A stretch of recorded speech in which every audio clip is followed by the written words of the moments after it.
All right, well, we're gonna go ahead and just jump down to the stage this morning as we are on a roll, and I'm sure y'all don't want to wait any longer to see some Pokemon action now. We have a treat for y'all this morning. We're gonna be featuring two up-and-coming players, their first time on stream. One of theirs first day twos and the other's second day two. So this is Tyler Rutledge versus Cayden Owens. Yeah, winner of this will be moving on to our top cut phase. So a very tense matchup and some interesting Pokemon here as well. You know, many of the Pokemon in this matchup, I guess, kind of more what we've seen so far, but some surprises, especially on this side of the field. I was gonna say, like, I feel like both these trainers have taken some of the more quote-unquote well-known archetypes of the format and added their own personal spin on it. And for Tyler, that personal spin is going to be the Hisuian Zoroark.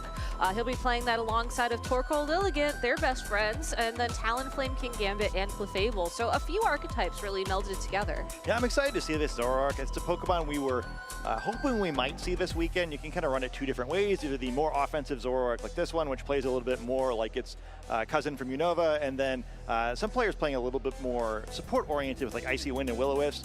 No need to worry about that now. The only Zoroark we're going to see is this one. Excited to see also this Stellar Terra type.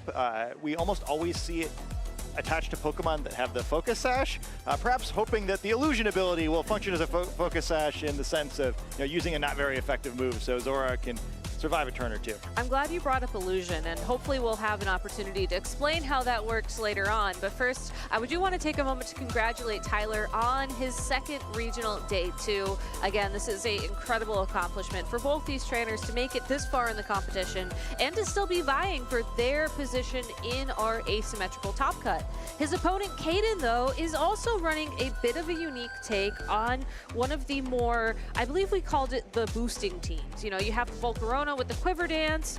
Usually you have Kingambit with Swords Dance as well on this archetype, but instead this Kingambit's going to be more just an instant damage dealer with low kick for the opposing Kingambit, and then Golden Go with Choice Specs and Trick to provide some more initial pressure on the opposing side of the field. Kind of feels like coming home to me to be watching this team. It's very close to the first team I played in this format, so I'm glad to see it out here. I feel like the practice is really worth it. Yeah. A few tweaks on that kind of compared to the way that I've seen it too. Skill Step and Clefable was really popular kind of the first couple of weeks of this format. We haven't seen as much of it. Maybe the first time we've seen it on stream. Kind of interesting to be able to Skill Step unaware around, try to get the right Pokemon immune to your opponent's stat boost. We also haven't seen a whole lot of that Trick, Choice Specs, Golden Go. I know it's been around the field. I've been hearing about it a little bit. Particularly hearing about some hilarious backfires, so hopefully it'll work a little bit better in this stream. Oh, you're going to be careful when you're tricking Choice Specs onto a Pokemon. If it just uses a powerful special attack any way that you weren't expecting, it hurts. I know. What's funny for me is that I've actually been running the Volcarona Clefable with Skill Swap alongside of Trick, Choice Specs, Hisuian Zoroark a little bit. So congratulations to Cayden Owens as well on his first day two.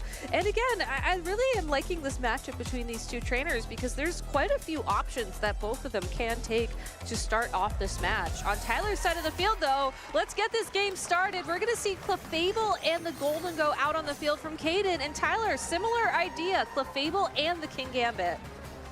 Maybe the metagame we were expecting coming into the weekend a little bit. We got Clefable, a very powerful redirector, next to two of the format's strongest Steel-type Pokemon.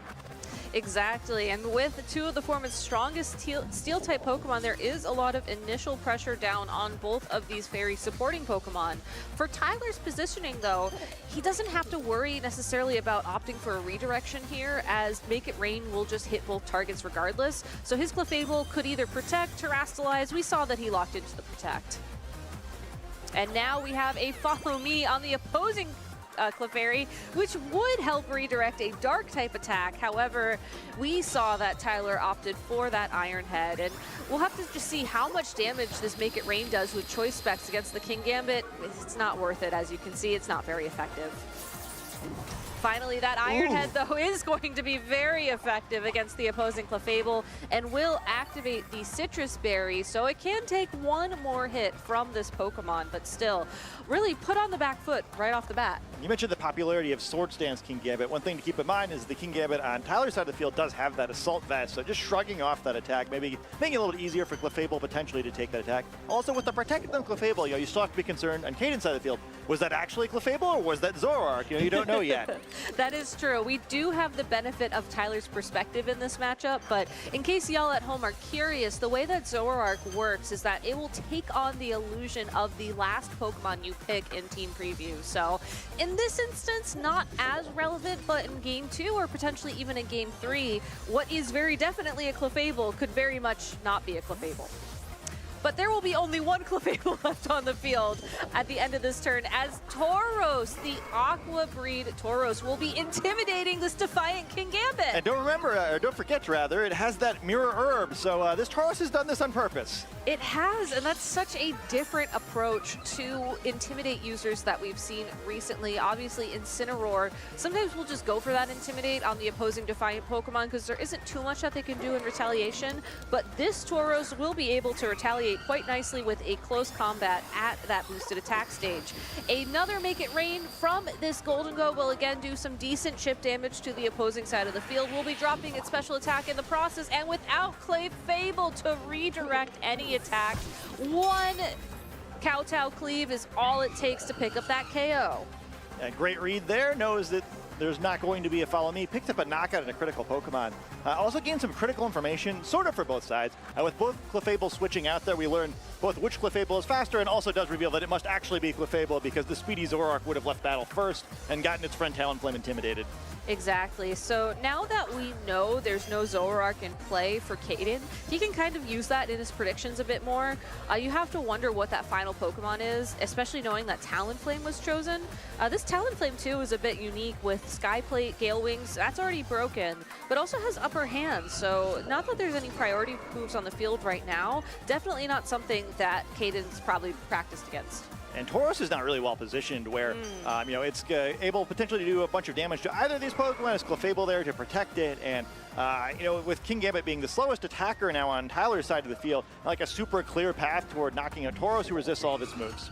And not only that, the Kingambit can't protect because it's holding the Assault Vest item. So Tyler's best defensive play at this point in time is most likely to Terrastalize. And while we'll take a moment to see this Talonflame switch out and for the Clefable to come back out onto the field for him, we will see the Kingambit Terrastalize into Grass typing, which is great defensively against the water-fighting Tauros. Yeah, at least gets that, perhaps can use that to pick up a knockout on this Clefable. But yeah, still going to have to take a very powerful hit. No matter what's coming the other direction now, will most likely be a neutral attack on it. And hey, it's important to keep this Kingambit healthy too. You've also already started to take some damage, but at least do have the boosted attack from Defiant. Clefable redirecting any attacks. Let's see how much this close combat's going to do to the Kingambit. That is enough to pick up the KO there, so the Terrastalization not even coming to play. Clefable will be back out on the field for Tyler, but with only 2 Pokemon remaining, you do have to wonder how he's going to find the damage to get through the Tauros, which has made great use of the stat boost from the Mirror Herb. Yeah, kind of an optimistic Terrastalization there, perhaps hoping that there would be a wave crash instead of a close combat, but that kind of makes sense on Taurus's end, right? Might as well just go for the super effective attack rather than trying to take wave crash and maybe avoiding lowering your defensive stats at the expense of some recoil. Yeah, at least looking at the board state from Cayden's perspective, there are no spread moves available to Tyler at this point in time. So again, you know that you're going to be able to redirect the first attack, which will most likely be from the Lilligant, but I don't know. The other Clefable could still do good damage with a Moonblast. Yeah, and it'll be a little more difficult now for Cayden to keep chaining knockouts, where at least there's a Focus Sash on one Pokemon and the bulky Clefable on the other side of the field. Rillaboom takes the field for Cayden, revealing his final Pokemon, and that Tauros will opt to protect this turn to see just what Tyler locked into. Leaf Blade will not connect with the Tauros thanks to the Protect, and the Clefable on Tyler's side of the field goes straight for a Moonblast into the Rillaboom. Yeah, might as well get a little damage down there. Not going to be too impactful after the healing from grassy terrain, but gets a little bit down. And more importantly for Cayden, get Rillaboom out in the field now, can try to threaten a fake out perhaps into that Lilligant slot in order to try to break the Focus Sash. Pretty clear the response to that one, likely to be, no, I guess it can't be a Protect. There is no Protect in that Lilligant, so exactly. Wonderful, right? Have the opportunity to try to two-tap it. Clefable perhaps won't allow it to happen. You could try to follow me away, but likely going to allow Cayden to score a knockout here. And yeah, we see Lilligant fleeing battle, allowing Talonflame perhaps to take that fake out for it. Yeah, the Lilligant is Tyler's win condition at this point in time. Assuming that the Pokemon on the opposing side of the field maybe stay the types that they are. but it looks like Tauros will terrestrialize. Yeah, I mean, it could be interesting though, right? Where you can see a path where maybe that works out. You know, the fake out doesn't really matter if it hits the Talonflame. I think the hope was, oh, you can use Clefable then to attack the Tauros, but as you mentioned, no longer super effective, so Tauros will probably survive this attack. Fake out into the Talonflame with a follow-up on a close combat. Even though that's not super effective, it will be enough to pick up that KO. Will also drop the special defense of that Paldean Tauros one more stage down. Therefore, the Moonblast, not super effective anymore, but certainly does a decent chunk of damage. It looks like it would be a 3-hit KO, assuming grassy terrain recovery in between turns. Yeah, it's kind of interesting information for both players going into that game, where it's like just enough damage, like, well, is that a damage roll? Like, if it was super effective and I get a better roll, could that be a knockout in game 2? But for game 1, Cayden probably liking the position that he's in now. You know, lost that golden go kind of for nothing, but I think was able to get enough done where Tauros is still a little bit scary, likely to get to swing at least one more time, and there still is that Clefable in the back to potentially help protect it. Yeah, I think Cayden made a great call during the team preview phase, bringing Tauros to activate the Mirror Herb, and it's just really paid off for him. And even though Clefable on Tyler's side of the field will take this opportunity to redirect an Aqua Jet, looking like Cayden was trying to break that Focus Sash before maybe the Rillaboom could do some significant damage to that Lilligant. There still is a ton of damage potential for both of the Pokemon on Cayden's side of the field. Rillaboom takes a close combat of its own quite nicely, but will follow up with a Wood Hammer into the opposing Clefable, and it's able to hold on. Yeah, sort of interesting play there, where neither side probably getting exactly what they were expecting, but I think you're pretty happy with that trade if you're Cayden, right? Still need to figure out a way to break this Focus Sash on Lilligant, but with it only being the one remaining Pokemon and only having single target attacks, once you get rid of this Clefable, you know, you probably only need to swing a couple of times in order to pick it up. However, you know, it's starting to get a little dicey. Aqua Jet kind of right at that point where it probably isn't a knockout on Clefable. Of course, doesn't have to worry about the boost from that Mirror Herb because it has the Unaware ability and currently is still the Pokemon that has that Unaware ability. So it leads to an interesting spot now, right? Do you think you can pick up a knockout with a Lilligant? Allowing you to maybe try to get a cheeky Life Dew out? Do you play something safer with Follow Me? Do you expect Clefable to be targeted down in order to get that isolated one remaining Pokemon and just go for the Protect? Lots of things could happen here.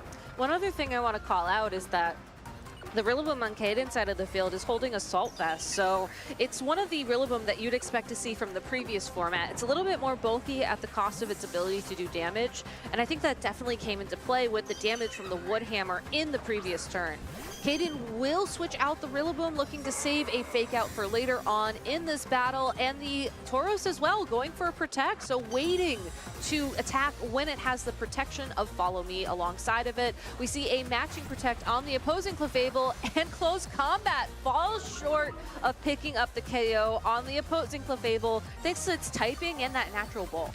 That's huge for Cayden. I think very close to locking the game in now. Clefable surviving there is really big. Now you have the option of just Follow Me and attack away, allowing Tauros to try to attack the Clefable slot. As long as there's a double Protect there, you get that at least a 2v1, and then because there's no Protect in Lilligant, you can fake it out with Rillaboom and have both Pokemon double target the Lilligant the following turn.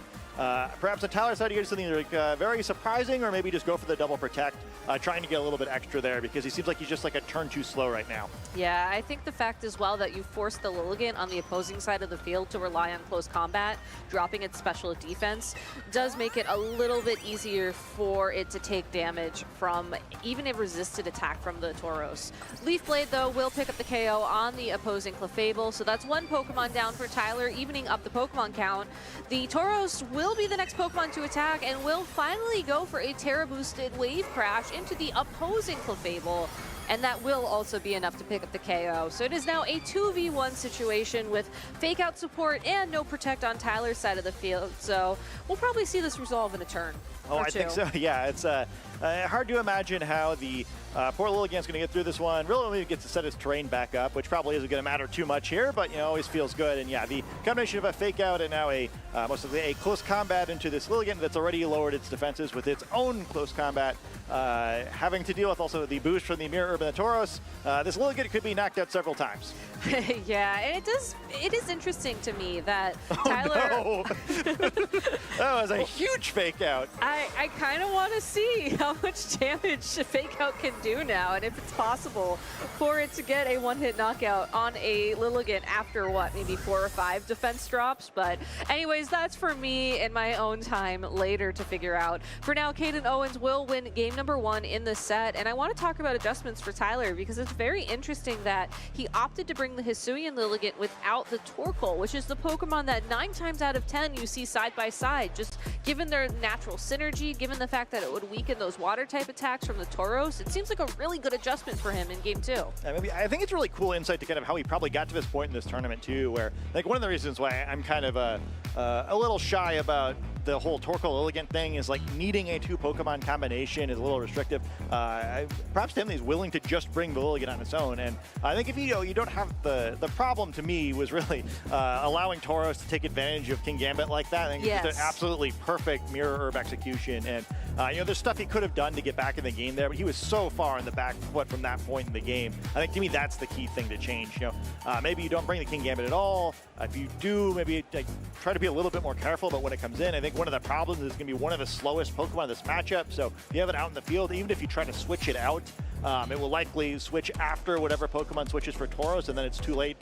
All that happens instead is you lose your Defiant boost for it. So maybe a little tricky position to play because, I feel like Tauros has been very dominant almost every time we sit on stream this weekend, and once more, it's a game away now from sending Cayden into the top cut. It's interesting, too, that Tauros has really taken off. I think that when we were coming into Regulation A all those months ago, it was really suited to, I don't want to say be the new Incineroar, because let's be real, everybody knows there is no new Incineroar. It's just here to stay. But I think a lot of people were thinking, especially with the Aqua breed, it can deal fighting type damage, it can deal water type damage. Like, this is the anti-Incineroar. But we haven't really seen it play out until now. So Cayden, I think also great synergy there, being able to intimidate Mirror Herb in that situation as well. But for this game, we're going to start things off with a 2 seeming Clefable on the field, and Volcarona and King Gambit as well. Oh, I love this look. So, and Tyler says, like, oh, yeah, I'm doing the same thing I was doing last time. You remember this, right?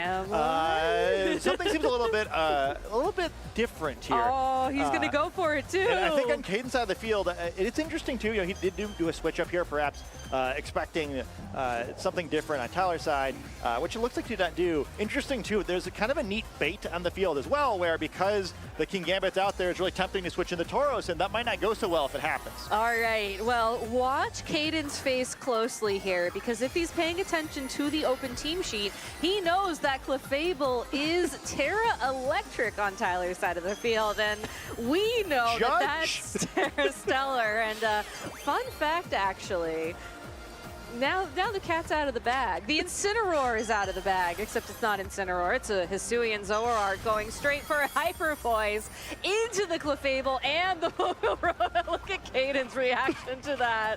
Oh, that is why you run a Pokemon like Hisuian Zoroark. We will see the Clefable activate its Citrus Berry to get some of its health back, but Volcarona now, I think this is why he made the adjustment that he did, getting these Quiver Dances in while the King Gambit's forced to play a little bit slower, maybe forced to recognize the Iron Head into the opposing Clefable as being the correct call. Volcarona ends up on top with that, with a special attack, special defense, and speed boost.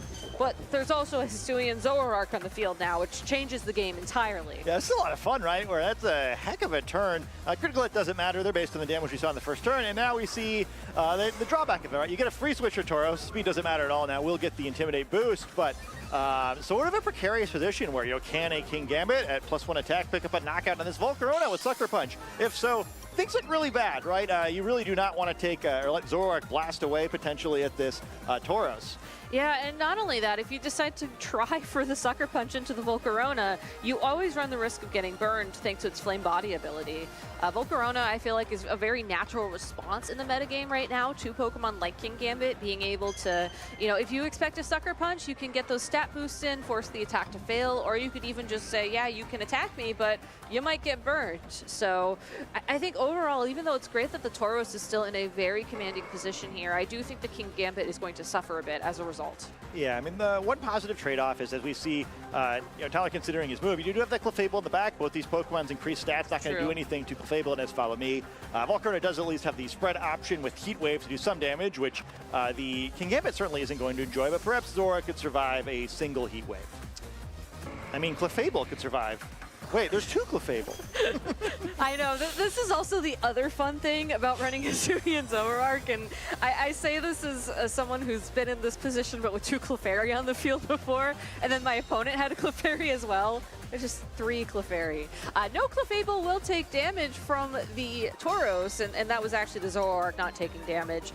The Clefable proper will be avoiding the Heat Wave, so my statement of no Clefable taking damage somehow held up. Yeah, the both Clefable looking pretty good here, and I think that's a huge deal, right? I mean, it wouldn't have been a knockout on the Clefable anyway, again, ignoring the Quiver Dance, but you see on Cayden's side, kind of understanding that one Heat Wave probably is going to pick up the knockout onto the Zoroark, trying to get the extra damage with the Aqua Jet, no longer going to be an option. I think there's really no way you can not go for the follow me on the Clefable here, the real Clefable, of course. Way too dangerous, but Zoroark should get the swing again, and we saw how powerful it was in that previous turn. Terastallization on Cayden's side of the field. That Tauros will once again be turning into the water type so that it doesn't have to worry about any super effective damage from the opposing Clefable, the actual Clefable's Moonblast.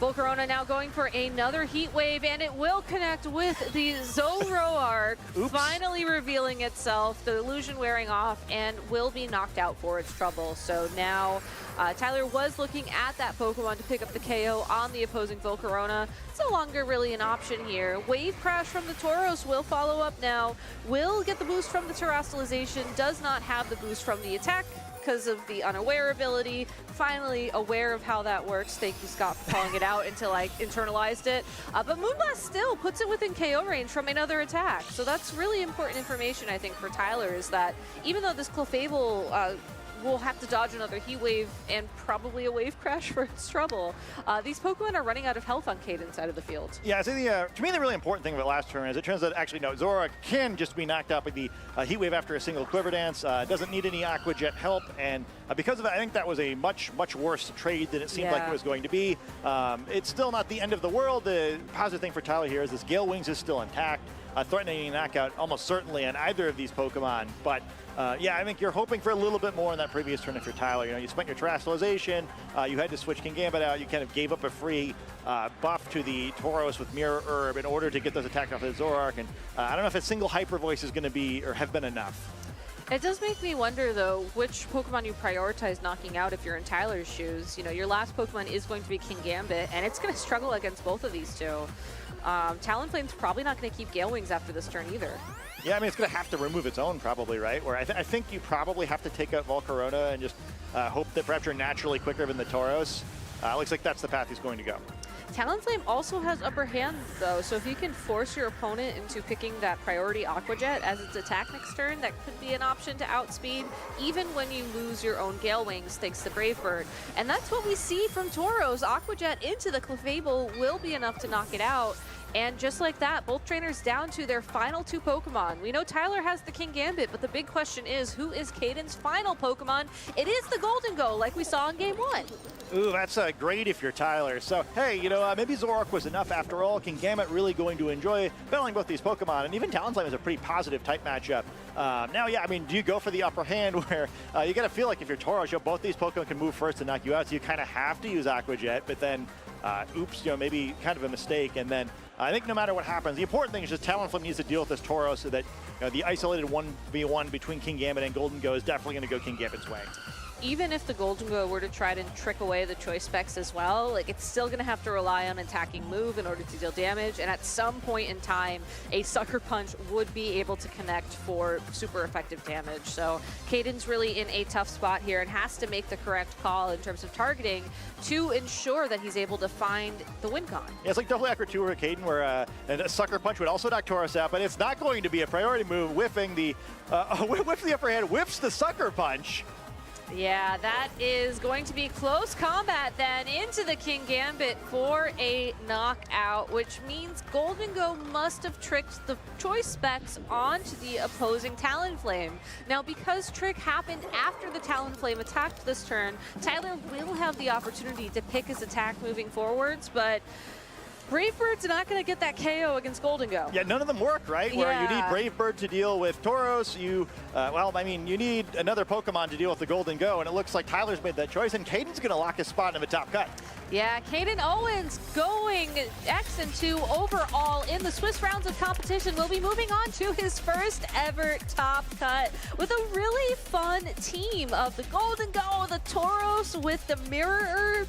Some strategies that, well, we've heard a lot of players, talk about and maybe prepare for coming into the competition. We haven't yet seen play out on stream. I think it's a lot of fun. It's kind of an iconic team of the early format. It makes sense it would make it to the top cut of this first regional championships of this regulation. And shout out to Tyler as well. It was a lot of fun. I'm really glad we got to see that Zoroark on stream. And hey, maybe that game 2 goes a different way. I think to me the critical thing there is that if you're going to go for the upper hand, I think you need to also sucker punch into the Tauros slot.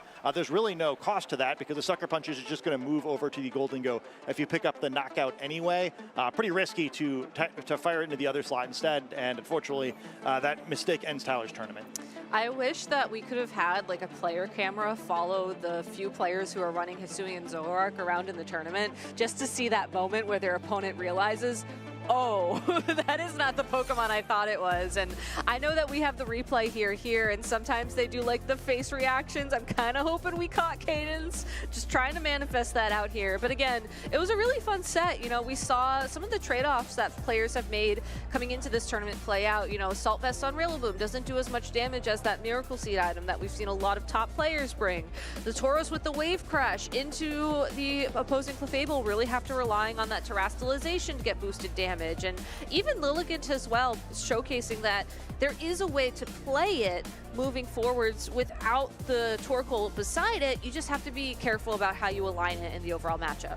Yeah, I think the Lilligant wasn't the problem there. Although, I think maybe you see also, is the dangers of having Pokemon that don't know Protect, right? I think if Lilligant has Protect, that makes that first game a lot easier to play. But hey, it's like 4 very powerful moves. This Lilligant's a dual-type Pokemon, unlike the Lilligant we're used to. So you do want both the Close Combat and the Leaf Blade. And then after that, you only have 2 slots for the normal 3 moves we're used to Lilligant having. Opting to give up Protect instead of Sleep Powder after you, which both seem kind of mandatory for the Torkoal mode. And hey, it almost worked. It's unfortunate that you can't run 5 moves on Pokemon. I know we've said that how many times this weekend about King Gambit, now about Lilligant. I'm sure there's more, but I'm blanking. But still, I wish you could. I wish you could. But that's okay. Congratulations again to Tyler. Honestly, making it this far in the competition, running the team the way he did is a huge accomplishment that he should be proud of. And honestly, I think everybody who made D2 of the competition today should be proud of how they did. We had some really incredible, notable matchups coming into this round. And while I really wish we could have featured all of them, I heard there was a rematch of, or a matchup of world champions, senior world champions in the crowd. So it goes. Yeah, I think still it's a great match we got to show. As we mentioned before, kind of a breakthrough performance for both these players, and I think it's a great start to the season for both of them, right? I think if you're going to get your first day 2 or your second day 2 of your career, a great time to get it the first event of a season now. I think it really changes the outlook of the rest of the year for both of them. If they do want to compete for those World Championships invites, it's a great first step. Cayden will get to see, he could earn even more championship points in these future single elimination rounds, but I think even on Tyler's side, hey, got to use a fun team. I played it pretty well and got to play on stream and get a bunch of championship points. So a great weekend for both these guys to start out the year. I think so. And I can't wait to see who else is going to be making it into our asymmetrical top cut, because correct me if I'm wrong, I have done my math sort of. There is going to be almost like a win-in round for top cut, as we need to go from top 32 to top 16, and we may not have enough people to fill out the 32. Yeah. But please correct me if I'm wrong on that, because I think we're all new to this system. Yeah, I think it's my understanding is, it's like it kind of depends a little bit. Like TCG, I think it'll be even different, where they'll probably have more than 8 players, but fewer than 16, and just have the one play in round. So I think it's nice that it does give you a much greater advantage if you did well in Swiss, where if you got your 0 loss day or even 1 loss day, you're sitting pretty, you get a round off, maybe go get a snack, go get a coffee, see how everyone else is doing, start thinking about your game plan for your likely opponents, because you do get to see the bracket and maybe start thinking ahead a little bit. So I just think that's nice. It's sort of weird in Pokemon once you get to the single elimination phase, where even if you do much better than someone in Swiss, doesn't necessarily mean that it's a good team matchup for you, and sometimes that matters more. At least there's a little extra preparation time. So hopefully that leads to players trying even harder in Swiss this year. I hope so. I hope so. And I also think as well, knowing that day 2 is even more of an accomplishment than what it was last year, just because there's less rounds of Swiss overall, I do think that makes it a bigger accomplishment and also a bigger challenge, just like how Top Cut's changing, and really everything changes at the end of the day. Yeah, I mean, the margin for error is pretty small, right? Fewer rounds, got to perform better in them, but the players that have gotten to this point in the tournament have shown that they can do it. All right, well, we have a winner's interview ready in the lounge with Rosemary and Cayden. So, Rosemary, please take it away. Is there like a cue when we're starting? Well, this is our cue. Sorry about that, okay. Cayden. We're going to put you on the spotlight and in the hot seat for this one. First of all, congratulations on your win. You got so emotive at the end of that set, almost like you couldn't believe it. Did you ever think you'd be in a top cut of a regional? I mean, my goal originally was to go positive. I wasn't feeling very confident going into the tournament. And then I got day 2 and I was like, oh, okay, like that's my goal. I did it, guys. Woo! And then I don't know, I won out in Swiss. Now I'm 9-2. I've somehow made top cut. And so I'm just kind of happy to be here, to be honest. Do you feel like that takes the sort of pressure off of you in some ways, where you came in with this one realistic expectation, you met your goal, and now you are going above and beyond that? Yeah, I would say so, especially for round 1 and 2 of Swiss today. Like, I was like, if I can get a win in day 2, like, awesome. Like, that's even further than I was expecting. And then so when I won, like, set 1 and then set 2, I was like, okay, top cut's a possibility, but I was like, again, like, that's not the goal, right? So I was like, I'll just go into the round 3 and whatever happens, happens. And then I get put on stage, and I was like, oh, okay. So that was a little nerve-wracking for sure, because that was my first time on stage. But I ended up performing with, I mean, I was proud of my performance on stage as well. So yeah, feeling pretty good for sure. Well, let's talk about that a little bit, because those 2 games were intense, especially when you know what's on the line for yourself, a spot in the top cut of a regional championships. Let's go through that just team preview. Right off the bat, you see a Hisuian Zoroark on your opponent's team list. What is your approach knowing that Pokemon is something you're gonna potentially have to face? So going into the game 1, I was like, because I realized that, like, against Lily Cole, well, that was the first thing I noticed on the team sheet was Lily Cole. I was like, okay, Terra Dragon, Goldengo does amazing into that matchup. So I'll just kind of start with that and then see where I go. And then he counter-led it with King Gambit. So I was like, okay, this is the matchup now. And in my mind, I was like, if he does decide to lead it, if I follow me turn 1, then it's like, I doubt he's going to Hyper Voice into a Goldengo, so it's probably going to be Shadow Ball, but then by that point, like, Zoroark Hisui's dead. Like, it's not going to take a Mega Rain. So I was like, chill there. But then once Clef went down and then Goldengo went down, it got kind of messy after game 1. Yeah, for sure. It did. So what was that turning point for you? Because you lost your Goldengo to a Kowtow Cleave, and then from there, all of a sudden, you're just down such a huge piece of your game plan. So how do you bring it back? That Paldean Tauros put in a ton of work for you. Yeah, I mean, yeah, I was thinking about it in the game. I was like, yeah, it just killed 4 Mons. That's really funny. But I realized, like, okay, so I'm down pretty far. And I was like, if I can get +2 Tauros, like, that's a lot of damage on literally anything in the board. So I'll like, let me start there and see where it goes. I knew that with Rillaboom, like, fake out pressure, like, I could at least trade something. And so when, what was it? I'm trying to remember the lines. A lot happens in the sets, honestly, and you got the adrenaline pumping, so no worries. Sure. But I think moral of the story was I knew that I had to kind of like pivot into sweeping with Tauros, and it ended up working out. It worked out so well for you in game number 1. And game number 2, it felt like, okay, you've got to go back to that game plan a little bit, especially because Hisuian Zoroark is in the lead, but it looks like a Clefable. It goes for the Stellar Terra. Did that catch you off guard? To the point to where I pointed to the judges, I was like, Clefable's Terra Electric, I don't understand. And then I was like, wait, what happened? I was like, oh, okay, yeah. Because you see the hyper voice and you go, I was like, oh, that makes sense, right? But my idea going into game 2 was like, okay, so again, I know that Goldengo is really strong in the matchup, so it's like, if I can pressure out Gambit or somehow take Gambit before Goldengo comes out, then I'm in an amazing position. So that was the idea behind the lead turn 1, which was, what was the lead? Oh yeah, when I swapped to Volcarona. Because I also realized that with King Gambit being Terra Grass instead of like Terra Fire like it normally is, he didn't have a resistance to Heat Wave. And then if he switches in Talonflame to resist it, like I break Gale Wings, and then he has to play like Aqua Jet 50/50s later on. So that was the idea behind that. Well, you ended up playing a very different type of 50-50 at the very end of that game number 2. What were you thinking, knowing that there's an upper hand at play here, but I also have trick? How did you navigate that situation?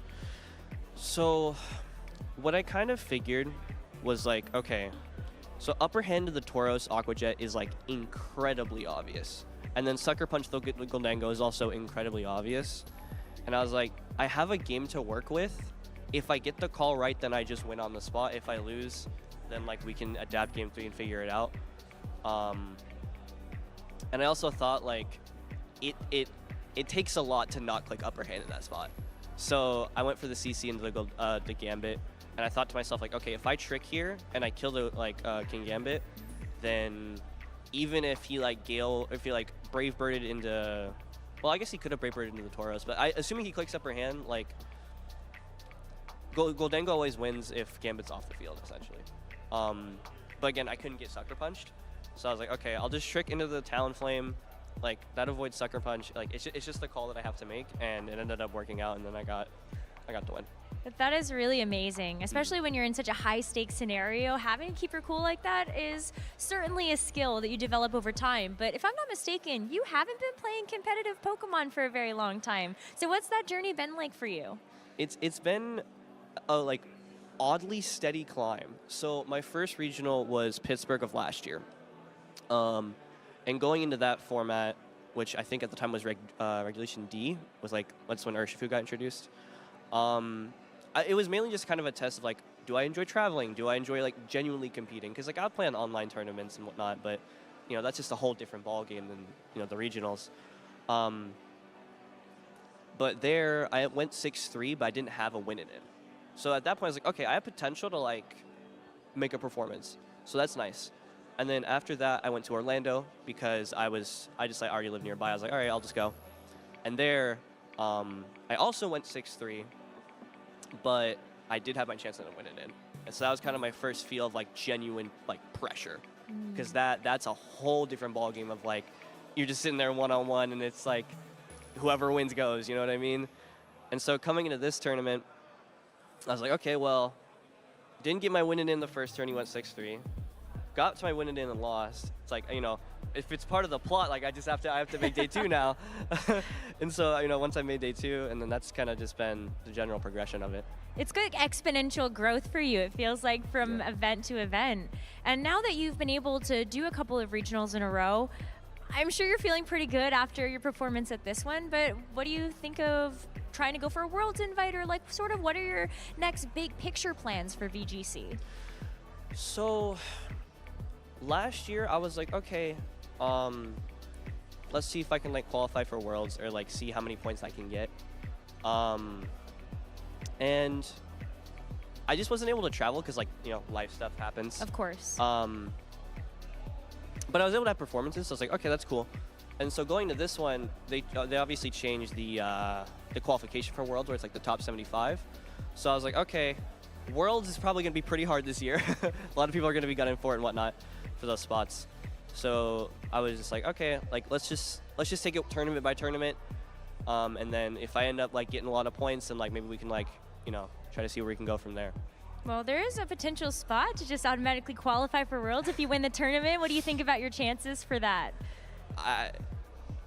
It's just unbelievable, to be honest. Like, the fact that I've even made Top Cut is like beyond my wildest dreams of coming here. And now that like I've made it to Top Cut and I could potentially win the whole thing, like, you know, let's just see what happens sort of deal, you know?